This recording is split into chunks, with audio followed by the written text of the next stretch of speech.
Okay. You're videoing it with the phone?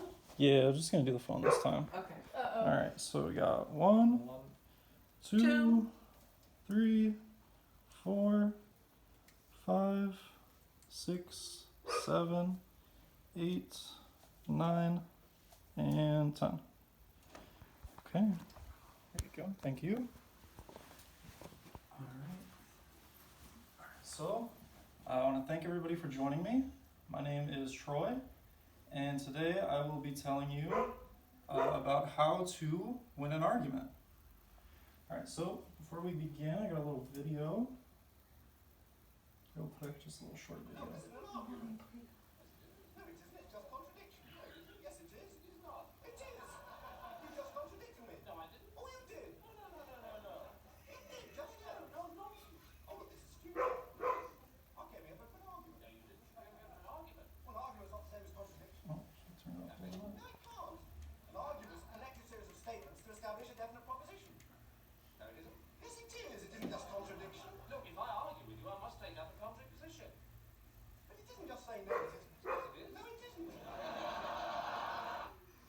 So I got a little Monty Python there. It's good. So alright. So an argument, right? Everyone knows what an argument is, and everyone's probably had an argument before. But typically, people are going to say that an argument isn't something you're particularly fond of having, right? Well, I'm going to say that maybe that's because not everyone knows what an argument is, and maybe that's because they don't know exactly how effective it can be. So for the purposes of this speech, an argument is not going to be having like a verbal fight with someone, but rather persuading someone that disagrees with you, right? So how are we going to persuade them, right? So as you can imagine, for as long as people have been communicating, they've probably been having arguments. You can think of cavemen arguing about what shape the wheel should be, or maybe the ancient Egyptians arguing about, well, should we make the pyramids round or should we make them pointy, right?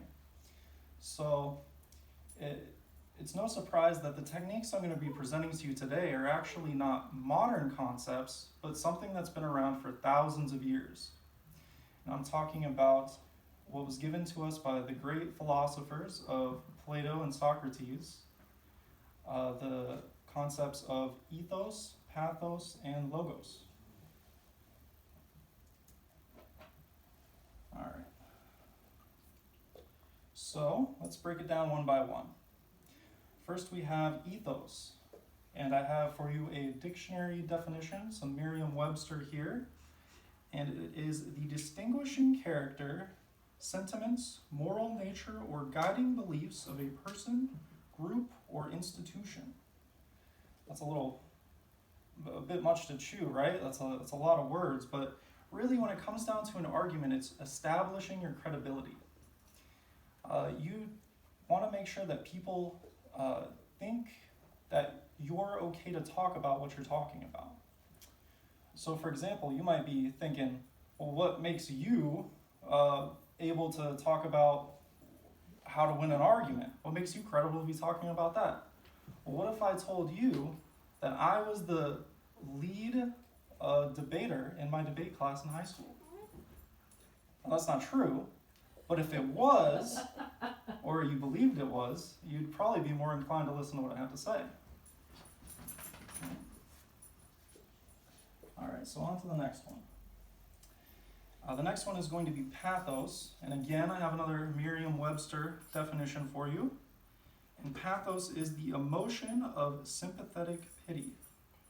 That's a bit of a shorter one, a bit of a nicer one. And basically what it means is to relate to the person you're talking to. Not necessarily between you and them, but of what you're trying to argue and them, right? So for example, say you're in an argument with someone who's a diehard Republican, right? And you want them to maybe not vote for the incumbent in the next presidential election. Now, you wouldn't necessarily say, he's going to give tax breaks to the oil companies and it's going to be harmful to the environment. Because, a Republican isn't going to be too concerned about the environment. Instead, you want to make it more personal to them. Maybe you want to argue they're going to enforce stricter gun control or cut military spending, something that a Republican would be more connected with, right? So the final piece of the puzzle here, and one more Merriam-Webster definition, is going to be logos. And the definition means reason that in ancient Greek philosophy is the controlling principle in the universe. Right, controlling principle in the universe, that sounds, it's a pretty big deal. And it is. Because even if you were to establish an emotional connection with someone, or you were going to make yourself credible, make yourself seem like you know what you're talking about, if they know you don't know what you're talking about, or they know you're lying, they're not going to listen to you. If you're wrong, you're wrong. So, let's put it all together here. All right, let's see. One thing. So hopefully, with the use of the ancient Greeks and putting these ethos, sorry about this, establishing your credibility, pathos, making it personal, and logos, giving them the facts, your next speech will be a winner. Thank you very much. All right, and actually we are going to do a couple questions. Does anybody have any questions? Rebecca? So, which one do you think is most important to use to win an argument, and which do you think is least important to use? It's a very good question. And actually, I think they are all equally important. Like I said with the logos, if you are wrong, the other two aren't going to matter. And the same is you want to build credibility and you want to have that personal connection and you want to know the facts. So really, they all kind of come together to work as one. And if you're missing any of them, you're missing it all, really. So I think they're all very important. I have a question. So, after you've established your credibility and you established your facts, and the person that you are trying to, per se, win an argument with does not believe your facts, how would you overcome that? Well, hopefully, if you have the other two, if they don't believe, well, okay. So what I did is I had the Merriam-Webster dictionary as my logos, right? Okay. So that's something that you just can't not believe, right? Like it's the dictionary. You kind of have to believe that. So if you have evidence that's you can't deny, then that's the best evidence to use, and that's what you should use. Okay, thank you. Okay. Yes. Does volume matter? Because, people try to yell over top of each other to get their point across. Volume, in terms of what I'm discussing today, and again, I don't want it to be a verbal fight, I want it to be trying to convince the other person, volume does not matter.